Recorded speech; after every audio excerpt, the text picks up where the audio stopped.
우리에게 주시는 하나님의 말씀은 마태복음 5장 1절부터 4절까지의 말씀입니다. 마태복음 5장 1절부터 4절까지의 말씀입니다. 5장 1절부터 4절까지를 저와 여러분들 함께 교독하도록 하겠습니다. 제가 먼저 읽을게요.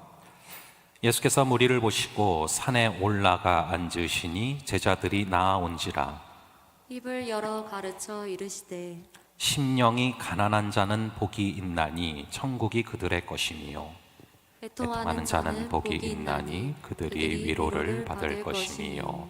아멘. 잠시 기도하겠습니다.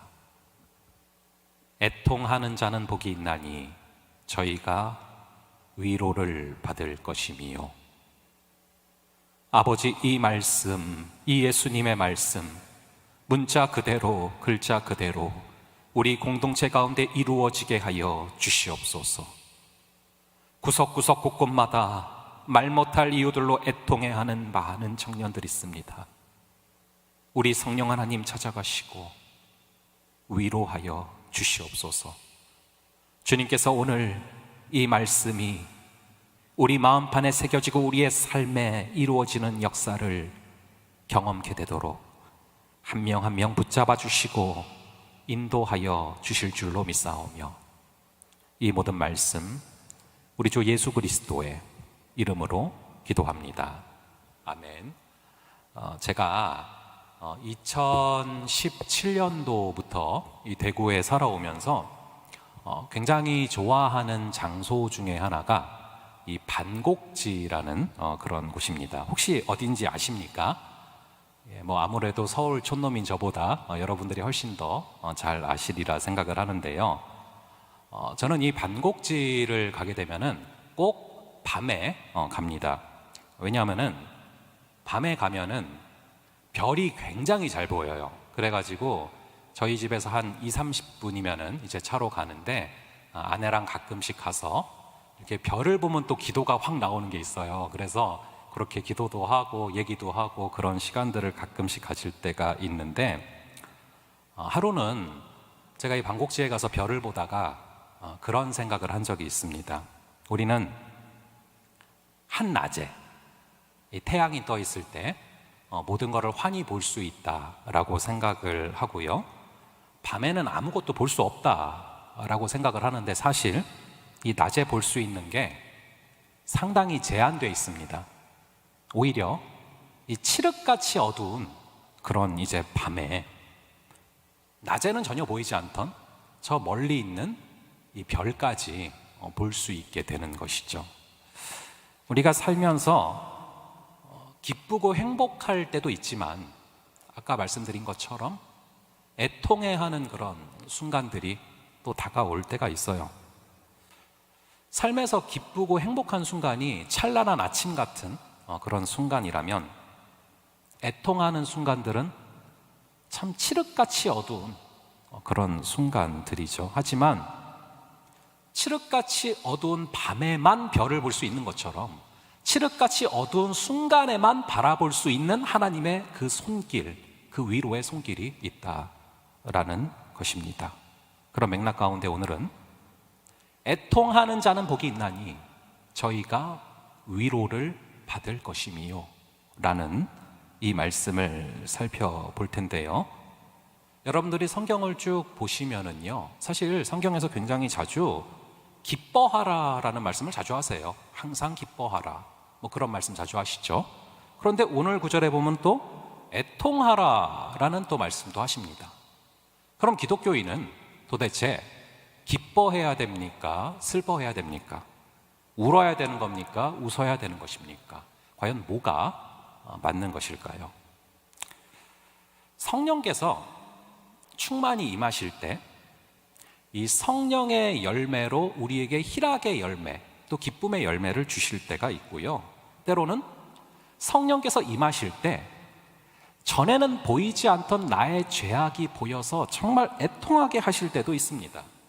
즉 정답은 성령께서 인도하시는 대로 우리에게 기뻐하게 하실 때는 기뻐해야 되고요, 애통하게 하실 때는 우리가 애통해야 합니다. 그런데 기뻐해야 하는 순간인데 기뻐하지 않거나 애통해야만 하는 순간인데 애통하지 않는다면 그것은 하나님과의 스텝이 꼬이기 시작을 하게 된다라는 것이죠. 오늘 나오는 이 애통이라는 단어는 이 펜손테스라는 그런 단어인데, 슬퍼하다, 아파하다라는 그런 단어고요. 이 슬픔을 표현하는 성경의 원어들 중에서 가장 강력한 수위의 그런 단어입니다. 이 창세기 35장을 보시면은 야곱이 자신의 아들 요셉이 들짐승에게 잡혀서 죽었다라는 그런 소식을 듣고서 애통하면서 곡했다라는 표현이 나오는데, 그 애통이 바로 이 애통이죠. 여러분, 우리가 나중에 부모님을 잃은 슬픔도 굉장히 크지만 부모님이 자식을 잃은 슬픔은, 이것은 감히 어떻게 표현할 수가 없는 그런 고통이고 슬픔이거든요. 그래서 이 야곱이, 아버지가 애통해하면서 내가 요셉을 볼 수만 있다면 스올에까지라도 내려가겠다, 지옥에까지라도 가겠다 하면서 아파하면서 애통하는 그 애통함입니다. 삶에서 가장 소중한 것을 잃어버리고 삶의 끝자락에서 느끼게 되는 그런 애통함이죠.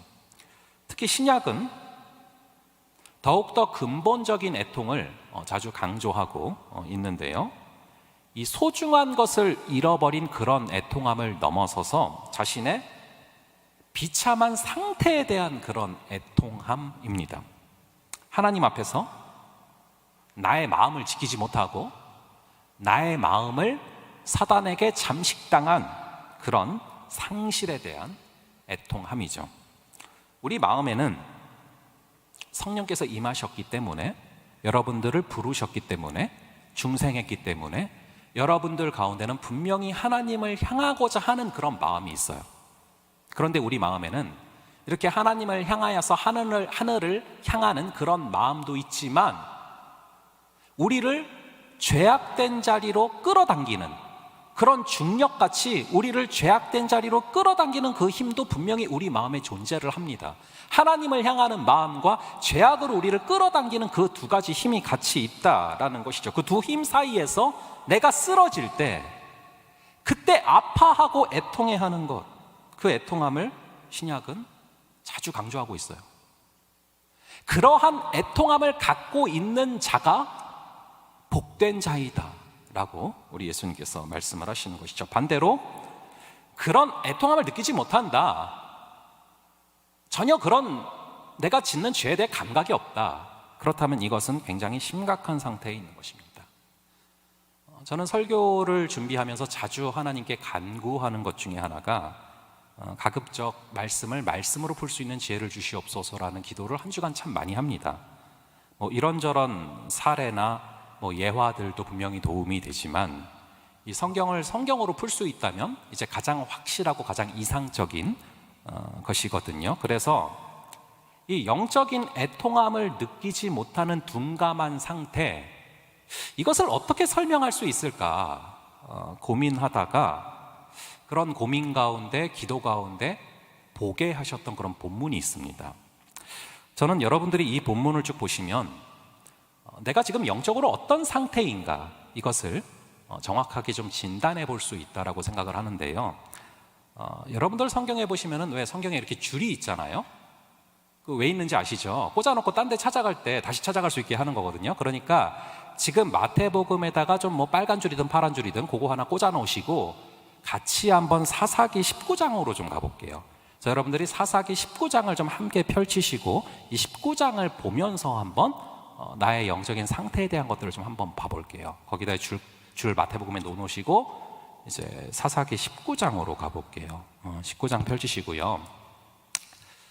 이 사사기 19장 다 펼치신 줄로 알고 19장 1절을 한번 볼게요. 우리 19장 1절의 말씀을 한번 함께 성경으로 읽으셔도 되고, 또 없으신 분들은 화면을 보시고서 함께 읽어 보겠습니다. 시작.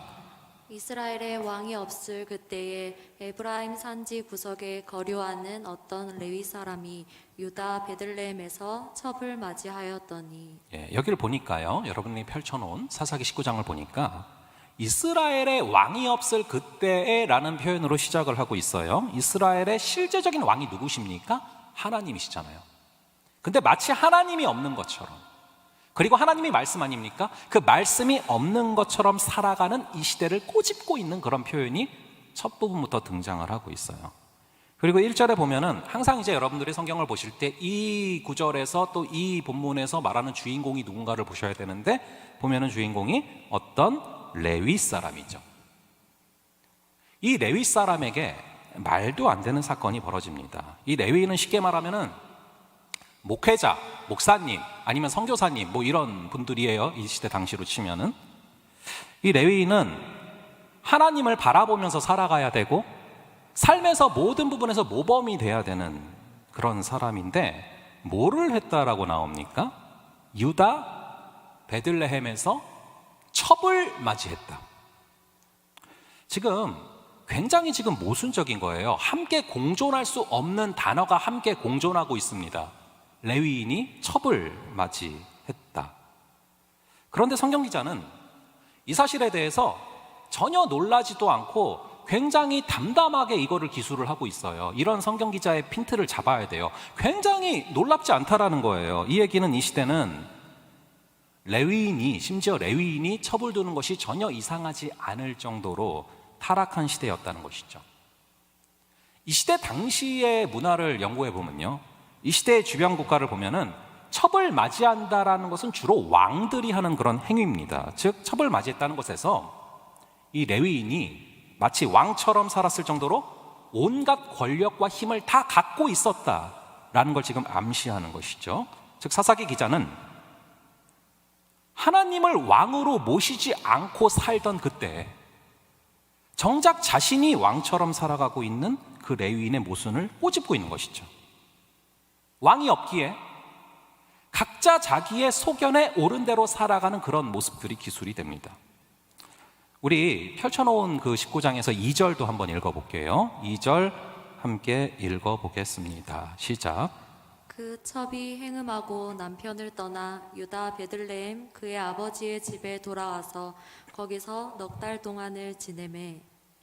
근데 첩을 둔 것도 말이 안 되는데 그 첩이 또 행음을 하고 음행을 하고 아무런 양심의 가책을 느끼지 못한 채 친정으로 가서 넉 달을 지내는 모습이 기술이 되는데요.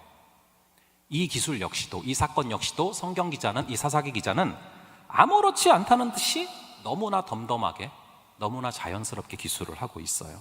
이 죄에 대한 가책감을 전혀 찾아볼 수가 없어요. 더 기가 막힌 게 3절인데요. 우리 한번 3절 말씀을 함께 읽어보겠습니다. 시작.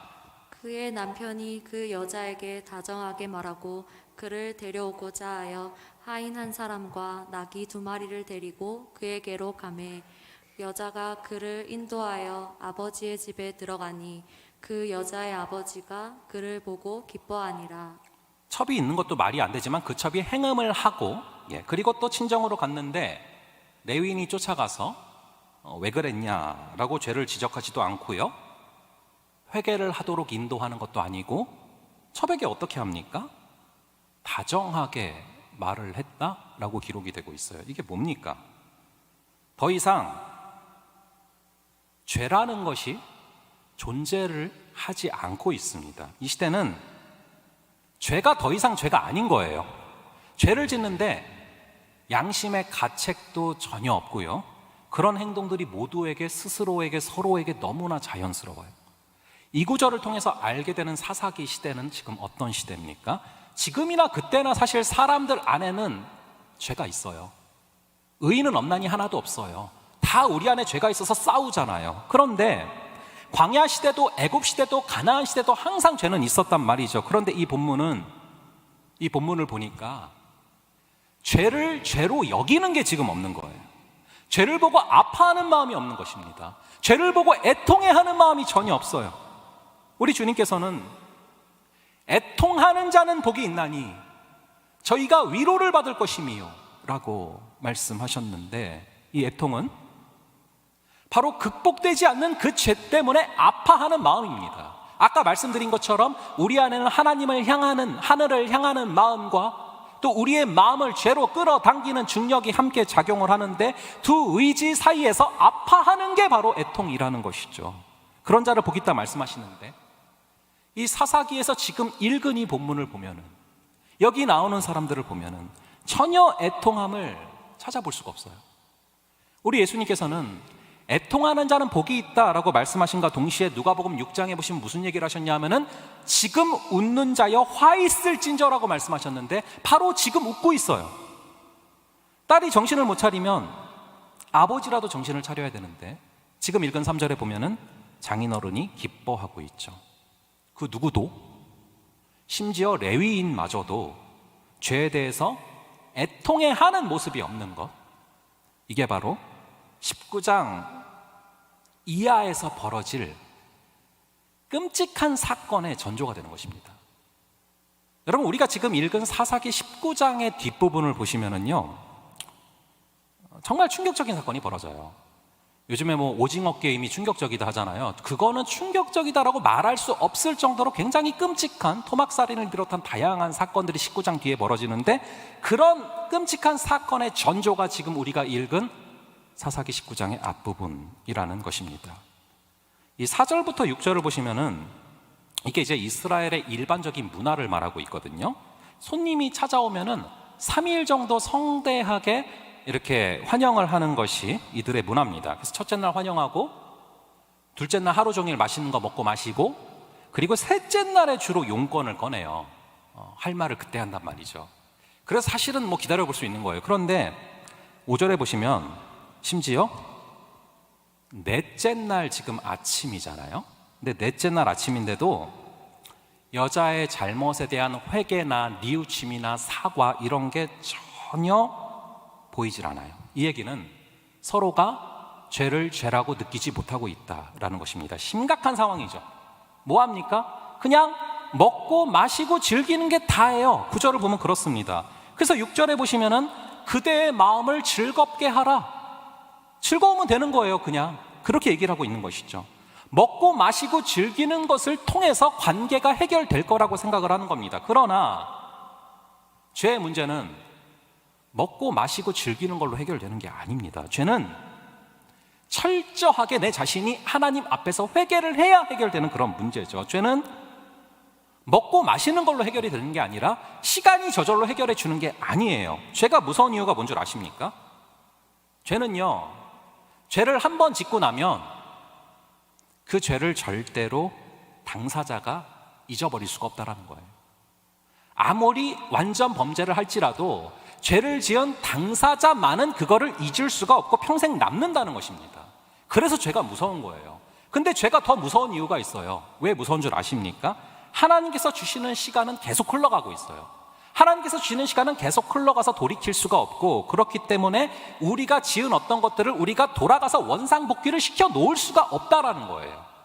그렇기 때문에 죄가 무서운 것입니다. 하지만 우리가 죄에 대해서 애통해하면서 하나님께 매달리면은, 우리 주님께서는 그러할 때 그런 상한 심령을 제물로 받으사 시간을 초월하셔서 과거, 현재, 미래를 초월하셔서 예수 그리스도의 보혈을 부으사 이 과거에 지은 죄악까지도 주님께서 용서해 주시고 품어 주시는 것이죠. 그러한 과정이 있어야 되는데 이들은 그냥 덮고 가자는 것입니다. 그죠? 먹고 마시고 즐기자라는 것이죠. 7절, 8절에서도 계속해서 그런 모습이 이어집니다.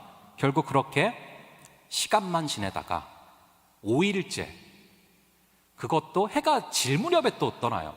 해가 뜨자마자 가는 게 아니라 해가 뜨고 한창을 또 먹고 마시고 즐기다가 해가 저물어 갈 무렵에 드디어 떠나는데, 결국 입에 담기도 힘들 엄청난 일이 벌어집니다.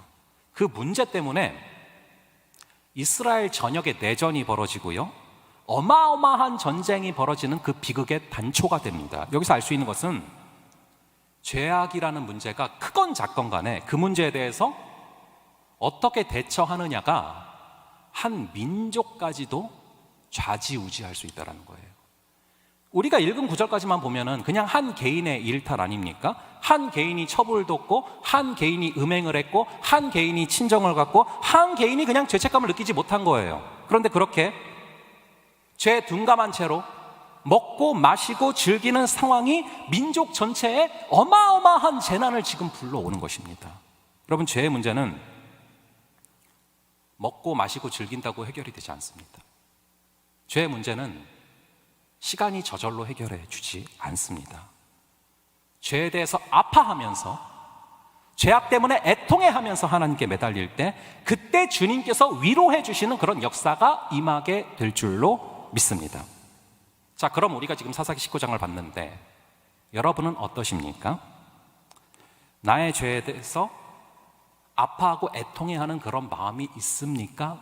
아니면 우리가 지금 방금 읽어본 사사기 본문의 주인공들처럼 전혀 감각이 없으십니까? 간절히 바라기는 이 애통해하는 그 마음이 회복될 수 있는 역사가 우리 가운데 임할 수 있기를 간절히 바랍니다. 자, 그렇다면 어떻게 해야 죄에 대해서 애통해하는 마음이 회복이 될 수 있습니까? 제가 아까 그런 좀 질문을 드렸어요. 성경에 보시면은 기뻐하라 라는 말씀도 나오고 애통하라 라는 말씀도 나오는데, 기뻐하는 게 맞는 거냐 애통하는 게 맞는 거냐, 이 질문을 드렸어요. 정답이 뭐였습니까? 성령께서 인도하시는 대로 기뻐하게 하실 때는 기뻐해야 되고 애통하게 하실 때는 애통을 해야 합니다. 즉, 우리가 성령의 인도하심에 민감해야지만 우리는 애통할 수 있게 되는 것이죠.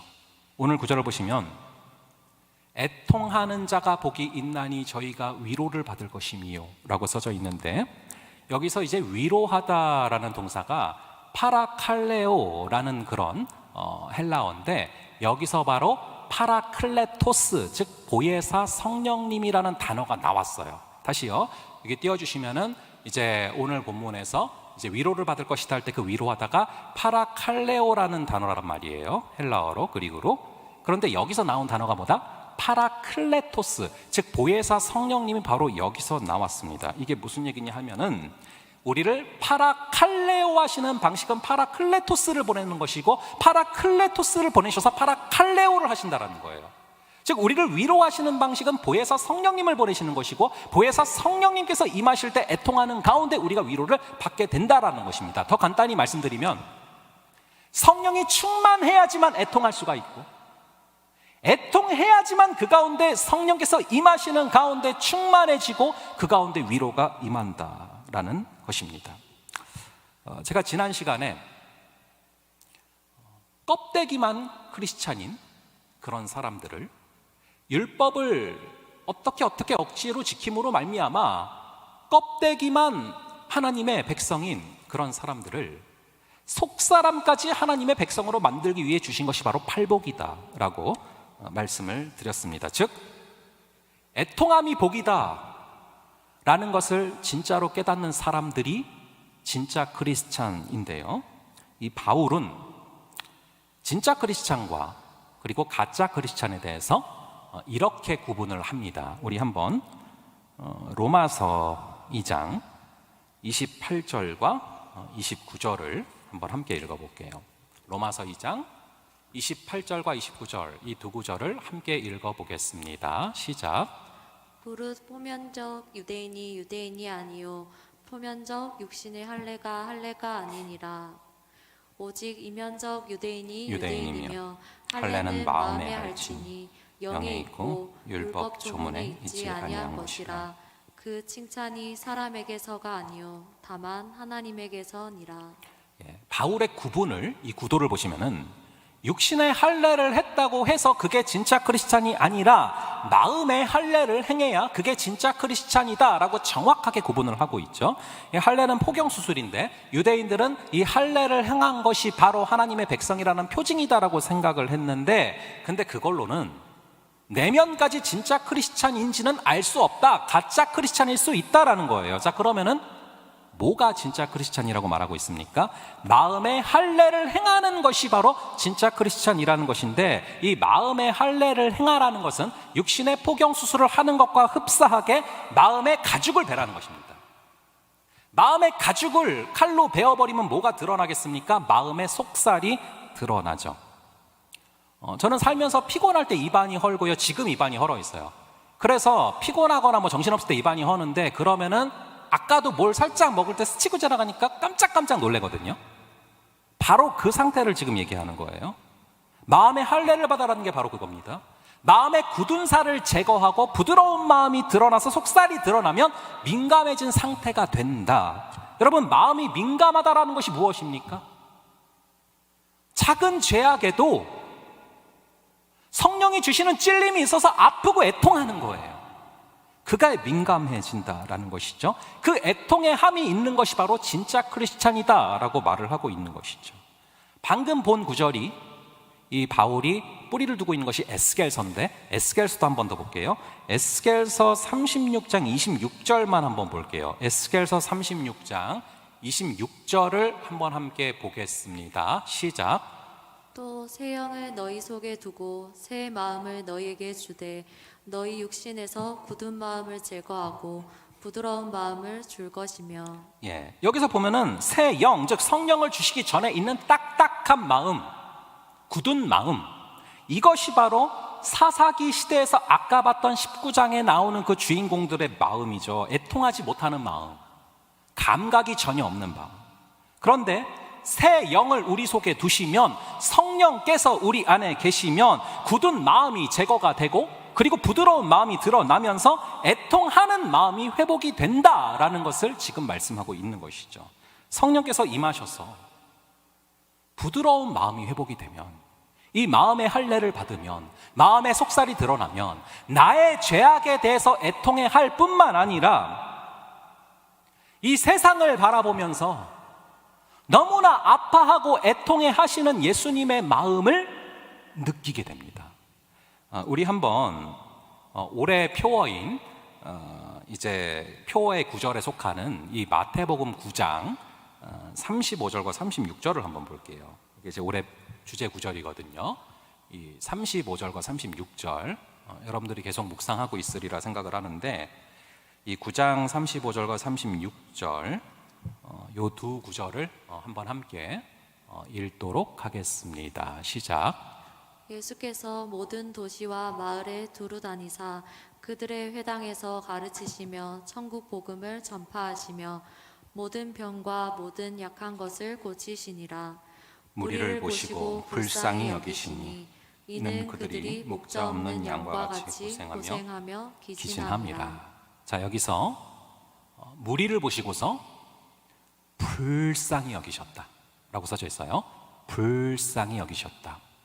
자, 이게 바로 스플랑크리조마이라는 단어인데, 목자 없는 양처럼 고생하며 기진하는 양들을 보면서 예수님께서 마음속에 불쌍히 여기셨는데, 이제 그게 이제 스플랑크리조마이라는 단어인데, 여러분들이 그런 해석들을 참 많이 들어봤을 거예요. 이 스플랑크리조마이라는 단어는 창자가 끊어지는 듯한 아픔을 뜻합니다. 뭐 이런 설교를 많이 들어보셨을 겁니다. 저 역시도 많은 주석들에 보면은 이 불쌍히 여기신이라는 단어가 스플랑크리조마인데, 이것이 바로 창자가 끊어지는 듯한 아픔을 뜻하는 단어다라는 걸 하도 많이 봤기 때문에 저도 그렇게 설교를 늘 해왔었어요. 자, 그런데 여러분들은 창자가 끊어지는 아픔이 얼마나 큰 아픔인지 혹시 좀 감이 오십니까? 예수님이 무리를 보시면서 불쌍히 여기시면서 창자가 끊어지는 아픔을 느끼셨다는데, 그게 어떤 아픔인지 여러분 혹시 감이 오세요? 제가 얼마 전에 그 내시경을 했습니다. 이 위 내시경과 장 내시경을 했는데, 늘상 그랬던 것처럼 수면으로 신청을 했어요, 내시경을. 근데 제가 이번에 난생 처음으로 정말 끔찍한 경험을 좀 했어요. 무슨 이유에서인지 항상 잘 됐었는데 이번에 수면 내시경을 분명히 했는데 수면이 안 먹은 거예요. 그런데 제가 수면이 안 먹은 상태라는 거를 전혀 당연히 생각을 안 하시고 못 하시고 어버버 하는 사이에 바로 기구가 들어와 버렸어요. 그래가지고 제가 전혀 잠이 안 든 상태에서 맨정신으로 처음부터 끝까지 기구가 들어오는 과정부터 해서 그걸 온몸으로 느꼈거든요. 근데 이게 장으로 그 기구가 들어서 막 휘젓기 시작을 하는데 너무 아파가지고 제가 계속 소리를 질렀어요. 장이 끊어지는 것처럼 아프더라고요. 그래서 이번에 참 독특한 경험을 했는데, 항상 제가 창자가 끊어지는 아픔이 스플랑크 리조마입니다라고 설교를 했는데, 창자가 바로 이 소장과 대장을 말하는 거거든요. 제가 이제 장 내시경을 받은 그 부위를 말하는 거거든요. 그래서 이 불쌍히 여기신이라는 단어가 단순히 바라보면서 슬프셨다 정도가 아니라 말 그대로 애통, 통증, 아프셨던 거구나. 그거를 제가 간접적으로나마 느낄 수 있었고요. 한 번 느꼈으니까 이제는 안 느끼고 싶어요. 자, 그런데 그날 밤이었어요. 성령님께서 저를 돌아보게 하시는데 어떤 질문이 계속 저에게 습격해 왔냐면은, 너에게 맡겨주신 그 영혼들의 아픔에 너가 오늘 병원에서 수면이 안 돼서 느낀 그 통증만큼 그 통증의 아픔의 크기로 맡겨주신 영혼들의 아픔을 느끼고 있니? 아니면 네 아픔만 크게 느껴지니? 너가 영혼들을 바라보면서 느끼는 그 아픔이 정말로 창자가 끊어지는 그 아픔이 맞니? 아니니? 근데 제가 그 질문 앞에서 자신 있게 아멘이라고 말을 할 수가 없었어요. 그날 너무 아팠고 통증이 너무 컸거든요. 기억하고 싶지가 않거든요. 트라우마 될 것 같거든요. 근데 내가 진짜 그 아픔으로, 내가 느끼는 그 고통의 크기로 영혼들의 아픔의 고통을 공감을 했나? 예수님이 불쌍히 여기신 그 스플랑크 리조마이가 내 스플랑크 리조마이였나? 제가 자신 있게 아멘이라 말할 수 없었어요. 근데 주님께서 기도 가운데 그 스플랑크 리조마이는 너의 힘으로, 너의 노력으로, 너의 의지로 그것을 가질 수 있는 게 아니다라는 걸 알게 하셨고, 이건 부으시는 거다. 이거는 성령께서 필요한 자에게 부으시는 것이고 위에서 부으실 때 갖게 되는 것이다 라는 것을 알게 하셨는데요, 성령께 민감하게 될 때에 긍휼을, 스플랑크 리조마이를, 창자가 끊어지는 아픔을 필요한 때에 부으신다라는 그런 확신을 주셨는데, 그리고 나서 제가 다시 사복음서를 쭉 읽었거든요. 읽다 보니까 정말 놀라운 게 뭔지 아세요? 이 애통함이 바로 능력이에요. 이 애통함이 바로 능력 그 자체예요. 사복음서를 보다 보니까 주님께서 가르치고 전파하고 고치셨어요. 그런데 그 동력이 뭔 줄 아십니까? 그 엔진이 뭔 줄 아십니까? 불쌍히 여기시니 창자가 끊어지는 아픔을 느끼면 사람이 못 참고 소리를 지르잖아요. 아프다고. 예수님은 그 불쌍히 여기시는 애통이, 그 통증이, 그 긍휼이 동력이 되셔서 가르치고 전파하고 고치지 않고는 참으실 수가 없으셨던 거예요. 이 성경은요, 애통하는 자들의 이야기로 가득 차 있더라고요. 제가 그날 그걸 경험한 뒤로 하나하나 보기 시작하는 것들이 연결돼서 보이는데요, 여러분 시편 13편 한번 1절 2절 한번 볼게요. 시편 13편 1절 2절인데요, 이 1절과 2절 이 두 구절을요 한번 함께 한 목소리로 읽겠습니다. 시작.